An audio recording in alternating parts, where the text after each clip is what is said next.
Bismillahirrahmanirrahim. Students, this is our third lecture on nuclear physics, and the title of this lecture is Mass Defect, Binding Energy, and Binding Energy per Nucleon. This is very fundamental lecture on nuclear physics. The concept is very basic, and students, you must know about this concept if you want to improve, if you want to develop interest in nuclear physics. So let's move. What is mass defect? Mass defect. Mass defect is actually mass defect. जैसा कि आपको पता चल रहा है, math नजर आ रहा है कि मैथ में डिफेक्ट होना, मैथ सेम ना होना। किसी न्यूक्लियर रिएक्शन में रिएक्टेंट और प्रोडक्ट का मैथ सेम नहीं होता, और इस मैथ में डिफरेंस को हम डिफेक्ट कहते हैं। देखो ना, एक आपने पीछे केमिकल रिएक्शन पिछली क्लासेस में पढ़े हैं, और केमिकल रिएक्शन जो होते हैं उनमें law of conservation of mass जो है वो ओबे हो रहा होता है, फॉलो हो रहा होता है। लेकिन न्यूक्लियर रिएक्शन में law of conservation of mass follow नहीं होता। मतलब रिएक्टेंट और प्रोडक्ट का मास बराबर नहीं होता, बल्कि उनमें डिफरेंस होता है। इस डिफरेंस को हम कहते हैं मास डिफेक्ट। मास, अब रिएक्टेंट का मास जो है वो कंबाइंड मास न्यूक्लियस का वो कम होता है, लेकिन जब न्यूक्लियस न्यूक्लियन में कन्वर्ट होता है, स्मॉल फ्रेगमेंट में कन्वर्ट होता है, छोटे उसके पार्ट्स बनते हैं, तो वो छोटे पार्ट्स जो हैं, चाहे वो न्यूक्लियन है या छोटे न्यूक्लियन, का मास ज्यादा होगा as compared to large nucleus. यानी वो बड़ा न्यूक्लियस जो छोटे पार्ट में डिवाइड हुआ है, जो लार्ज न्यूक्लियस का मास कम होगा, और छोटे पार्ट्स का या न्यूक्लियन का सेपरेट मास हमेशा ज्यादा होगा। तो ये मास जो का डिफरेंस जो है, इसको हम मास डिफेक्ट कहते हैं। असल में मैं जब न्यूक्लियन कंबाइन होते हैं तो वो एनर्जी एमिट करते हैं और स्टेबिलिटी की तरफ जाते हैं, तो मास लॉस्ट हो जाता है। एनर्जी लॉस होती है, एनर्जी लॉस होने का मतलब मास लॉस होता है, according to is equal to mc square. So this is called mass defect. तो मास डिफेक्ट असल में क्या है कि मास डिफेक्ट जो है वो डिफरेंस ऑफ मास है between atoms mass and the sum of the masses of its component, or sum of the masses of its nucleon। तो ये इस डिफरेंस को हम कहते हैं मास डिफेक्ट। मास डिफेक्ट को डिटेल से अंडरस्टैंड करने के लिए हम थोड़ा देखते हैं इस पहले तो फॉर्मूला को। ये फॉर्मूला मास डिफेक्ट को हम डेल्टा एम से ज़ाहिर करते हैं। यानी असल में ये मास नहीं है, मास डिफेक्ट है या मास डिफरेंस है। और डिफरेंस किस किस का है? कंपोनेंट का मास और कंबाइंड न्यूक्लियस या कंबाइंड एटम के मास के डिफरेंस को मास डिफेक्ट कहते हैं। तो अगर आप लोग देखें, ये डेल्टा एम मास डिफेक्ट है, और दिस इज इक्वल टू, ये फर्स्ट टर्म जो है ये कंपोनेंट है, सेकंड टर्म जो है ये एटम है। तो आप लोगों ने जरा ध्यान करना है, सॉरी ये फर्स्ट टर्म, ये सारी की सारी ये कंपोनेंट है और ये एटम है। तो इन दोनों के मास के डिफरेंस को हम मास डिफेक्ट कहते हैं। कैसे ये कंपोनेंट है, इसको जरा समझना होगा। जीएमपी प्लस एमई, किसी भी एटम के अंदर प्रोटॉन और इलेक्ट्रॉन की तादाद तो सेम होती है, लिहाजा वो तादाद जो है वो जी के इक्वल होती है। सो आप प्रोटॉन और इलेक्ट्रॉन के मास को कंबाइन करें और उसे एटॉमिक नंबर से मल्टीप्लाई कर दें, तो आपको टोटल प्रोटॉन और इलेक्ट्रॉन मिलेंगे। तो उनका मास जो है, ये फर्स्ट टर्म जो है कंपोनेंट के मास की फर्स्ट टर्म जो है, ये प्रोटॉन और इलेक्ट्रॉन के मास को ज़ाहिर कर रही है। सेकंड टर्म न्यूट्रॉन के मास को ज़ाहिर कर रही है। A is the atomic mass, atomic mass में से एटॉमिक नंबर माइनस करें तो नंबर ऑफ न्यूट्रॉन आते हैं। सो आप न्यूट्रॉन की तादाद, mn is the mass of one neutron. एक न्यूट्रॉन के मास को न्यूट्रॉन की तादाद के साथ मल्टीप्लाई करेंगे तो आपको न्यूट्रॉन का मास मिलेगा। तो आप लोग इसको समझ सकते हैं कि ये फर्स्ट टर्म जो है सारी की सारी जो स्क्वायर ब्रैकेट में है, this denote the mass, total number of the mass of nucleon plus electron. और इसमें से आप सारे एटम का मास माइनस कर दें तो ये मास डिफरेंस क्रिएट होगा। असल में आप इसको ऐसे भी कह सकते हो कि एटम का कंबाइंड मास उस एटम में मौजूद प्रोटॉन, इलेक्ट्रॉन और न्यूट्रॉन के सम ऑफ द मास से कम होता है, और इस डिफरेंस को हम मास डिफेक्ट कहते हैं। देखिए आप यहाँ पर, अब इलेक्ट्रॉन आपको अगर कंफ्यूज कर रहे हैं, तो इलेक्ट्रॉन हमने इसलिए इंक्लूड किए हैं क्योंकि हम एटम ले रहे हैं। एक एटम के अंदर तो इलेक्ट्रॉन भी होते हैं, अगर यहाँ मैस ऑफ न्यूक्लियस ले रहे तो फिर हम यहाँ इलेक्ट्रॉन को काउंट नहीं करना था। तो इलेक्ट्रॉन को काउंट क्यों कर रहे हैं? Because we are taking atom, whole atom. तो total number of mass of proton, electron and neutron, this is this sum is less than, so this sum is greater than the total mass of the atom. So difference आएगा, उस difference को हम कहेंगे mass defect।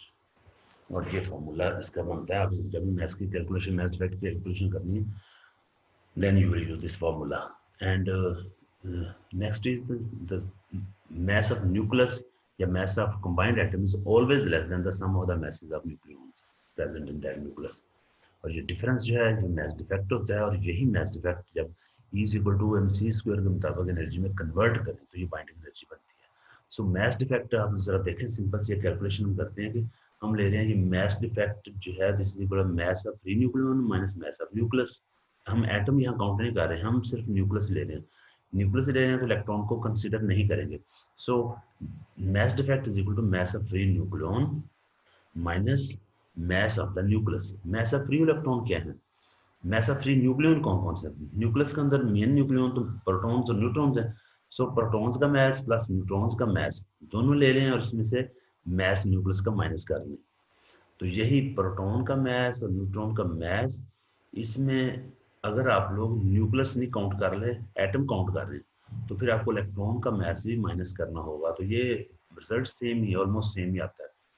तो ज़रा अगर हम बात करते हैं कार्बन की, कार्बन के लिए अगर हम ये एग्जांपल लें, कैलकुलेशन लें, तो क्या आएगा? कार्बन में 6 प्रोटॉन होते हैं, तो 6 को प्रोटॉन की mass से मल्टीप्लाई कर दें, प्लस ये कार्बन जो लिया गया है this is carbon 10, carbon 16, carbon का अनस्टेबल आइसोटोप लिया गया। कार्बन का अनस्टेबल आइसोटोप जो है वो कार्बन 16 हमने लिया, जो ज्यादा अनस्टेबल है। और कार्बन 16 के अंदर 6 प्रोटॉन होंगे, 10 न्यूट्रॉन होंगे। तो ये 6 मल्टीप्लाई बाय प्रोटॉन का mass plus 10 multiply by neutron का mass, और ये होगा इक्वल, ये एटम का mass है, कार्बन के एटम का mass है, माइनस 6 इलेक्ट्रॉन का ये mass, 6 multiply by mass of one electron. और इनको अगर आप सॉल्व करते हैं तो देखें डिफरेंस आ रहा है, यानी न्यूक्लियन का mass जो है वो आ रहा है 16.13028 AMU, जबकि एटम का mass जो है वो आ रहा है 16.0, जो न्यूक्लियस का mass, इलेक्ट्रॉन का mass माइनस करने के बाद न्यूक्लियस का mass आ रहा है 16.01141। तो अगर हम डिफरेंस लें तो देखें डिफरेंस क्रिएट हुआ है 0.11887 AMU। लेकिन अगर आप लोग, ये उस सूरत में पॉसिबल होगा अगर आप इसको ज़्यादा डेसिमल प्लेस तक लेंगे। आप लोग प्रोटॉन, इलेक्ट्रॉन, न्यूट्रॉन, ये एटम का mass जो जितने ज़्यादा डेसिमल प्लेस तक लेंगे उतना ही रिजल्ट आपको ज़्यादा बेहतर मिलेगा। तो यहाँ से पता चल रहा है कि अगर हम कार्बन 16 का mass डिफेक्ट फाइंड करना चाहें तो हम इसी तरह के फार्मूले को इस्तेमाल करके इजिली कार्बन 16 का mass डिफेक्ट फाइंड कर सकते हैं। And that mass defect is equal to 0.11887 AMU है। तो ये आप इसको समझ सकते हैं कि mass डिफेक्ट असल में न्यूक्लियन का mass जो है, सेपरेट न्यूक्लियन के mass में से कंबाइंड एटम का mass माइनस करने से हासिल होता है। तो ये mass डिफेक्ट है, ये बहुत बेसिक सी और जनरल और कॉमन टर्म है जो न्यूक्लियर फिजिक्स में इस्तेमाल होती है। तो व्हाट इज mass डिफेक्ट? तो आप आसानी से कह सकते हो किसी भी एटम में मौजूद न्यूक्लियन जो है, अगर उनको न्यूक्लियन को सेपरेट करें, सेपरेट न्यूक्लियन का mass हमेशा ज्यादा होता है, और कंबाइंड एटम का जिसके अंदर वही न्यूक्लियन है उस न्यूक्लियस का mass जो है वो हमेशा कम होता है। तो इन दोनों मैसेज के डिफरेंस को हम mass डिफेक्ट कहते हैं। वैसे ये बात समझ में इतनी कंफ्यूज करती है कि एटम के अंदर अगर फर्ज कर लेते हैं हम कार्बन के एटम ही, तो कार्बन के एटम कार्बन 16 है, तो कार्बन 16 में 6 प्रोटॉन है, 10 न्यूट्रॉन है। और अगर यही 6 प्रोटॉन और 10 न्यूट्रॉन कार्बन 16 के न्यूक्लियस में अंदर मौजूद हैं, इकट्ठे एटम का mass देखें तो कम है, अलहदा इनका mass मेजर करें तो ज्यादा आ रहा है। तो ये डिफरेंस कैसे आ रहा है? डिफरेंस जो है वो इस तरीके से आ रहा है कि जब 6 प्रोटॉन और 10 न्यूट्रॉन कंबाइन होंगे तो उनके कंबाइन होने से एनर्जी रिलीज होगी। लिहाजा एनर्जी रिलीज होने का मतलब ये है कि जब वो एटम में कंबाइन होने जा रहे हैं तो एनर्जी अमिट कर रहे हैं और वो स्टेबल होने जा रहे हैं। तो जो एनर्जी अमिट होगी अगर उसको हम E = mc² के मुताबिक मैस में कन्वर्ट करें तो फिर इसका मतलब है कि जब वो कंबाइन होंगे तो मैस एग्जॉस्ट होता है, निकलता है, तो यही मैस डिफेक्ट की रीजन बनता है। नेक्स्ट है बाइंडिंग एनर्जी। मैंने आपको पीछे बताया बाइंडिंग एनर्जी असल में क्या है। बाइंडिंग एनर्जी वही जो मैस डिफेक्ट है, अगर आप उसे एनर्जी में कन्वर्ट कर लो according to E is equal to M C square, तो वही मैस डिफेक्ट कन्वर्ट हो जाएगा एनर्जी में। जैसा कि आप लोग फिगर में ये इक्वेशन में देखें पहले, binding energy, nuclear binding energy, यही binding energy is equal to ये मैस डिफेक्ट का फॉर्मूला, इसको सी स्क्वायर से मल्टीप्लाई कर दो। जब मैस को सी स्क्वायर से मल्टीप्लाई करेंगे then you will easily get binding energy.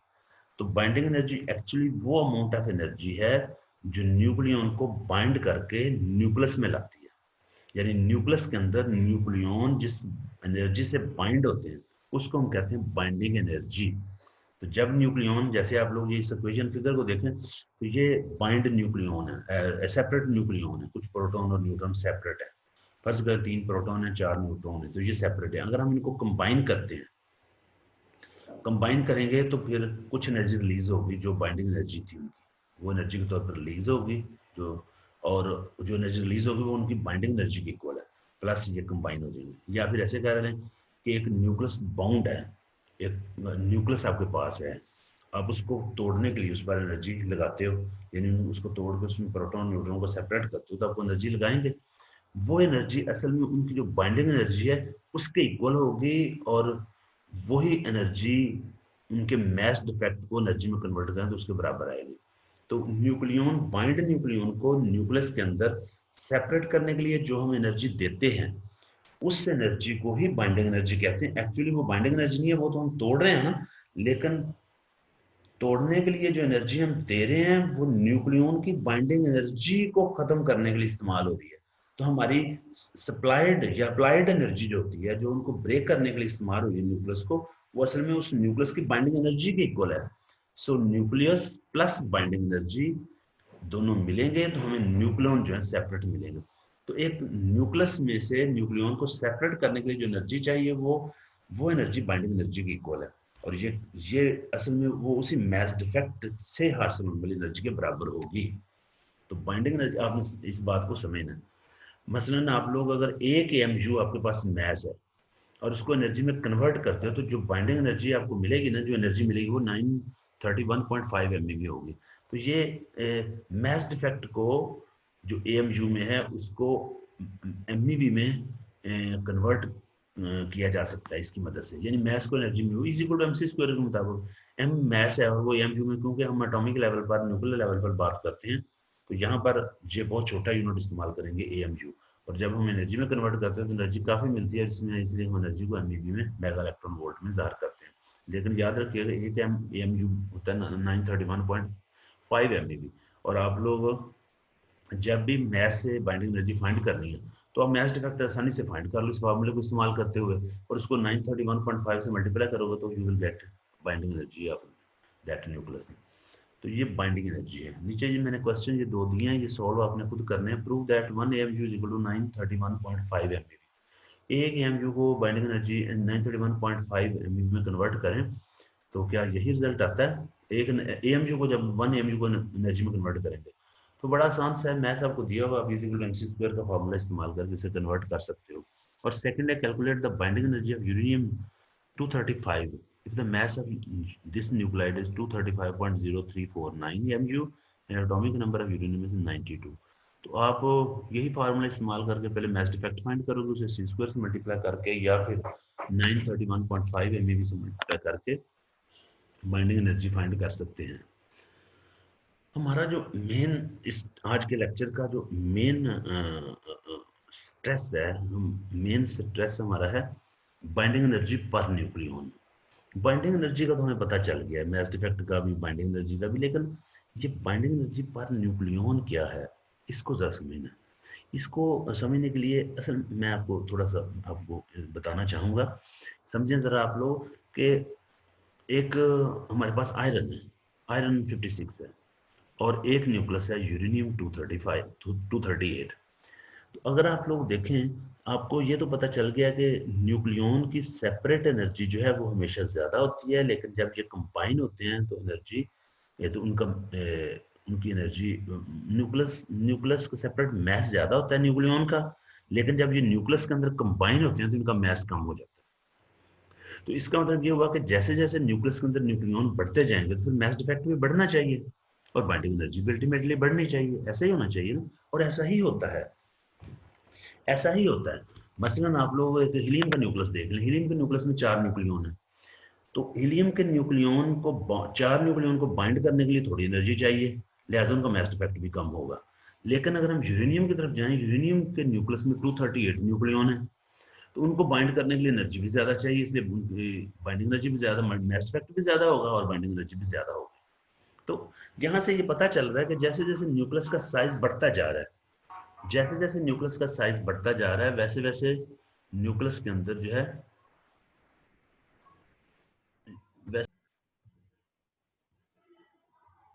इसका मतलब ये हुआ कि जैसे जैसे न्यूक्लियस का साइज बढ़ेगा उसमें न्यूक्लियन बढ़ेंगे और बाइंडिंग एनर्जी, मास इफेक्ट भी बढ़ेगा, बाइंडिंग एनर्जी भी बढ़ेगी।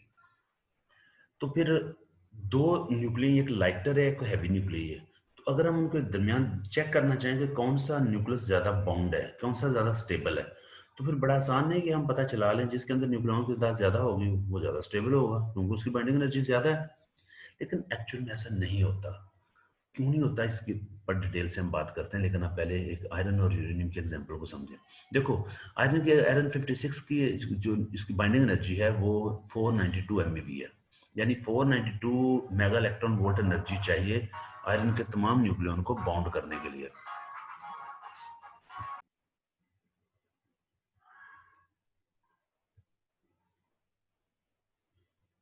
तो आप लोग इसको समझ सकते हैं कि यूरिन आयरन 56 में आयरन 56 की बाइंडिंग एनर्जी 492 है, यानी 492 मेगा इलेक्ट्रॉन वोल्ट एनर्जी चाहिए हमें आयरन के 56 न्यूक्लियन को बॉन्ड करने के लिए। और अगर यूरेनियम 238 न्यूक्लियस की बात करें तो हमें 1804 मेगा इलेक्ट्रॉन वोल्ट एनर्जी चाहिए उसके 238 न्यूक्लियन को बॉन्ड करने के लिए। तो फिर एक यूरेनियम का न्यूक्लियस जो है वो ज्यादा स्टेबल है क्योंकि उसकी बाइंडिंग एनर्जी ज्यादा है, और इसी तरह आयरन का कम स्टेबल है। लेकिन एक्चुअल में ऐसा नहीं होता। जब हम ये डाटा देखते हैं ना स्टेबिलिटी का, तो हमें वहां से पता चलता है कि आयरन ज्यादा स्टेबल है, यूरेनियम कम स्टेबल है, यानी यूरेनियम जल्दी टूट जाता है। वैसे भी समझ में आने वाली बात है ना कि आप लोग अगर यूरेनियम जल्दी ना टूट रहा हो तो फिर हम एटॉमिक पावर प्लांट में यूरेनियम को क्यों इस्तेमाल करते हैं? हमें आयरन को इस्तेमाल करना चाहिए, उसकी बाइंडिंग एनर्जी कम है, लेकिन हम वहां यूरेनियम को इस्तेमाल कर रहे हैं। इसलिए इस्तेमाल कर रहे हैं कि यूरेनियम आयरन जैसा स्टेबल नहीं है। तो फिर क्या मसला अंदर क्या है? आयरन स्टेबल है, यूरेनियम स्टेबल है, क्या ये स्टेबिलिटी जो है ये न्यूक्लियन के पर डिपेंड करती है या नहीं करती? अगर करती है तो फिर ये यूरेनियम ज्यादा स्टेबल क्यों नहीं है? अगर नहीं करती तो फिर हम ये ज्यादा, इसकी बाइंडिंग एनर्जी क्यों ज्यादा है? असल में बाइंडिंग एनर्जी, किसी भी न्यूक्लियस की स्टेबिलिटी को देखने के लिए हमें बाइंडिंग एनर्जी को नहीं देखना चाहिए बल्कि बाइंडिंग एनर्जी पर न्यूक्लियन को देखना चाहिए कि पर न्यूक्लियन किसी भी न्यूक्लियस की बाइंडिंग एनर्जी कितनी है। आयरन है, आयरन की अगर हम बात करें तो आयरन की बाइंडिंग एनर्जी है 492, लेकिन इसके न्यूक्लियन कितने 56। तो आप 492 को 56 पे डिवाइड करें तो आपको रिजल्ट आएगा 8.78 MeV। यूरेनियम की बाइंडिंग एनर्जी 1804 MeV है और इसको 238 पे डिवाइड करें तो आंसर आ रहा है 7.57 MeV। तो यहां से पता चल रहा है आयरन की बाइंडिंग एनर्जी पर न्यूक्लियन ज्यादा है, यूरेनियम की बाइंडिंग एनर्जी पर न्यूक्लियन कम है। तो बाइंडिंग एनर्जी पर न्यूक्लियन ये वो टर्म है, वो कॉम्प्रिहेंसिव टर्म है जो हमें स्टेबिलिटी के बारे में एग्जैक्टली बताती है। तो इसलिए हम जब भी बात करेंगे न्यूक्लियस की स्टेबिलिटी को चेक करना हो तो हम बाइंडिंग एनर्जी चेक नहीं करेंगे बल्कि बाइंडिंग एनर्जी पर न्यूक्लियन से चेक करेंगे। जितनी भी बाइंडिंग एनर्जी उसको न्यूक्लियन पे डिवाइड कर दें। तो बाइंडिंग एनर्जी पर न्यूक्लियन इसलिए ज्यादा इंपॉर्टेंट हो जाती है। तो बाइंडिंग एनर्जी पर न्यूक्लियन एक्चुअल में क्या है? ये वो बाइंडिंग एनर्जी पर न्यूक्लियन किसी भी न्यूक्लियस की टोटल बाइंडिंग एनर्जी को उसके टोटल न्यूक्लियन पर डिवाइड करने से हासिल होती है। तो किसी भी न्यूक्लियस की स्टेबिलिटी के लिए हम बाइंडिंग एनर्जी पर न्यूट्रॉन न्यूक्लियन की टर्म को इस्तेमाल करेंगे। अगर ये एक ग्राफ ड्रॉ किया हुआ है ऑलमोस्ट ऑल एलिमेंट का, और ये अगर आप लोग इस ग्राफ की शेप देखें, यानी अगर हम मैस नंबर और बाइंडिंग एनर्जी पर न्यूक्लियन के दरमियान ग्राफ ड्रॉ करें तो कुछ इस तरह का ग्राफ आएगा। हाइड्रोजन, हीलियम, लिथियम, फिर इसके बाद इसी तरह carbon, nitrogen, oxygen, sulphur, iron, krypton, tin, फिर इसके बाद है टाइटेनियम, यूरेनियम। तो ये अगर आप लोग देखें तो ये हमारे पास बाइंडिंग एनर्जी पर न्यूक्लियन का ग्राफ है। इस ग्राफ को अगर हम देखें, ये टाइटेनियम टेंटलम है आई थिंक, ये यहाँ पर क्लियर नहीं नजर आ रहा, लेकिन ये 205 एलिमेंट कवर टेंटनम टेंटलम। ये ग्राफ हमें जो नजर आ रहा है यहाँ, ये ग्राफ बता रहा है कि जैसे जैसे न्यूक्लियन स्मॉलर न्यूक्लियाई से हम लार्जर न्यूक्लियाई की तरफ जाते हैं, तो पहले तो बाइंडिंग एनर्जी पर न्यूक्लियन बढ़ती है, दरमियान में डिप भी आते हैं, लेकिन ओवरऑल बढ़ती जा रही है।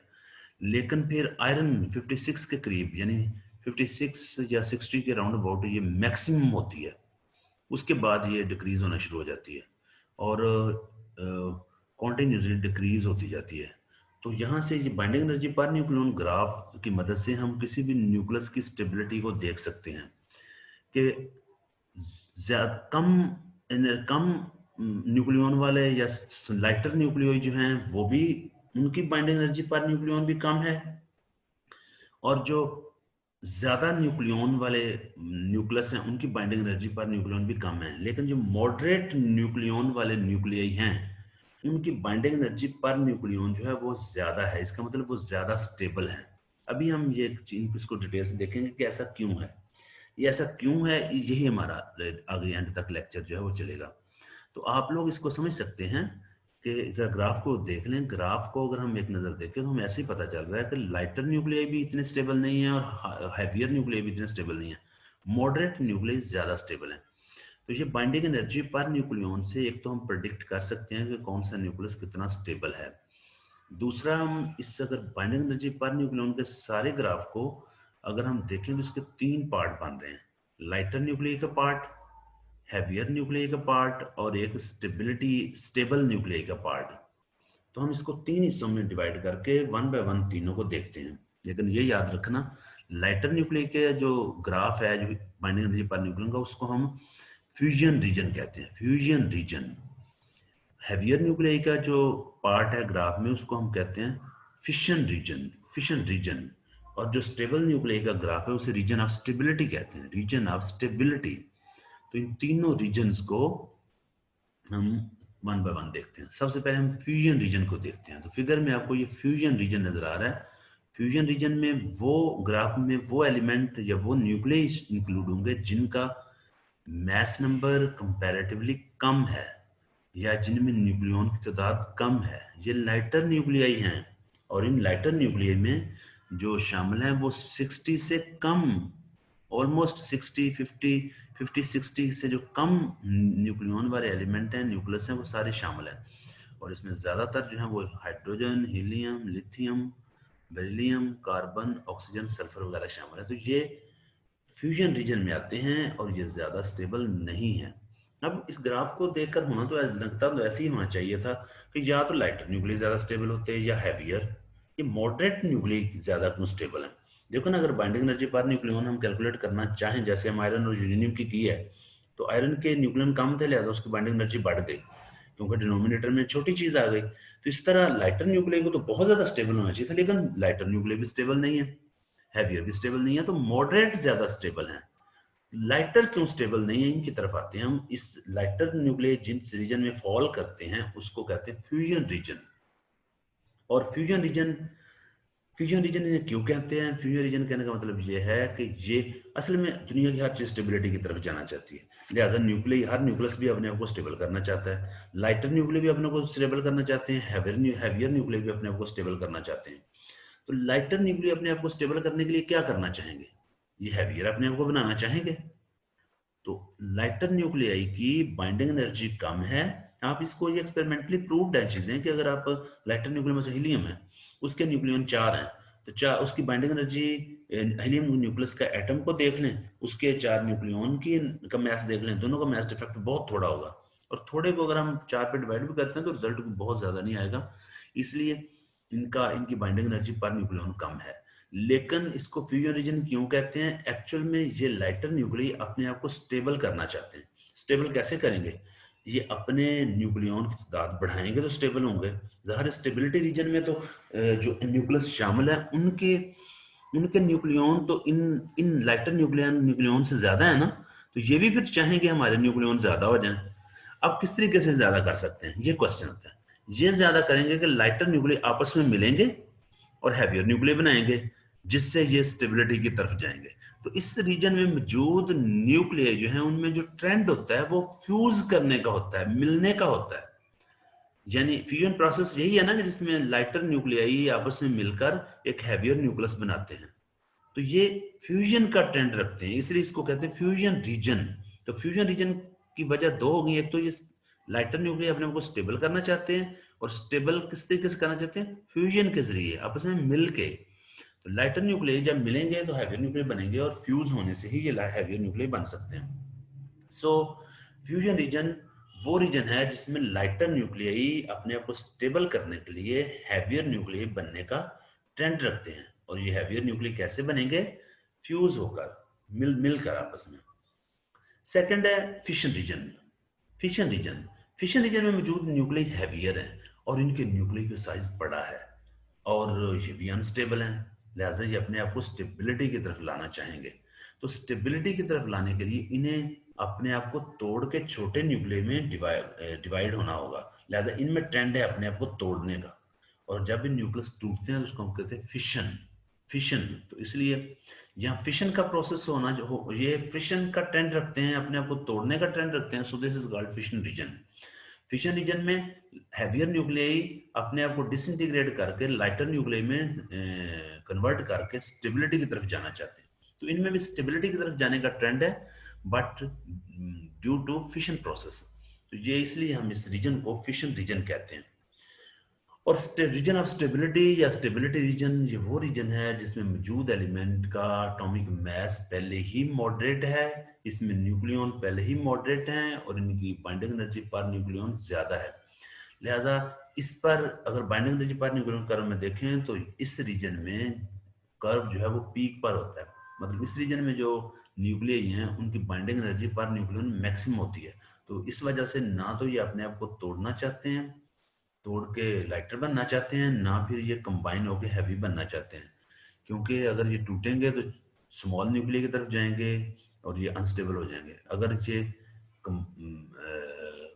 फ्यूज होते हैं तो फिर ये हैवी न्यूक्लियर की तरफ जाएंगे, जिसकी वजह से ये फिर अगेन ये अनस्टेबल हो जाएंगे। तो इस रीजन में जो एलिमेंट मौजूद हैं वो सारे के सारे स्टेबल हैं, इसलिए इस रीजन को कहते हैं रीजन ऑफ स्टेबिलिटी। तो अब जब भी कभी किसी एलिमेंट को देखना हो तो अगर उसका न्यूक्लियस, अगर उसका जो एटॉमिक मास है वो 55 के राउंड अबाउट हो, 60 के राउंड अबाउट, तो हम कह सकते हैं कि ये ज़्यादा स्टेबल है। मतलब अगर आपको किसी भी न्यूक्लियस का बता दिया जाए तो मेरा ख्याल आप बहुत आसानी से बता सकते हैं ये रीजन, ये न्यूक्लियस स्टेबल है, ये अनस्टेबल है, या फिर ये फिशन का ट्रेंड रखता है या फ्यूजन का, या फिर ये अपने आप को स्टेबल, अपने आप को स्टेबल रखना चाहता है, या अपने आप को डिसइंटीग्रेट करके स्टेबल करना चाहिए। अपने ये स्टेबल है या डिसइंटीग्रेट करके या फ्यूज होकर अपने आप को स्टेबल करना चाहेगा। तो हम इस तरह का ट्रेंड जो है वो आसानी से प्रिडिक्ट कर सकते हैं।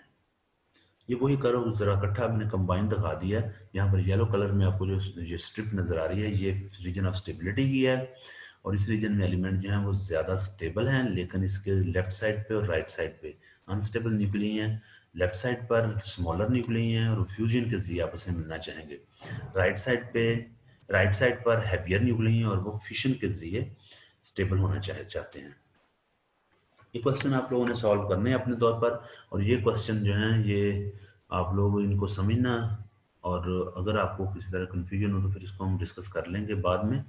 लेकिन ये पहले दो तो आसान ही हैं, जबकि तीसरा जो उसमें थोड़ा सा आपको बताता हूँ। आपने न्यूक्लियस की आपने कंपेयर करना है बाइंडिंग एनर्जी ऑफ न्यूक्लियन को न्यूक्लियस के अंदर और ionisation energy of electron atom के अंदर।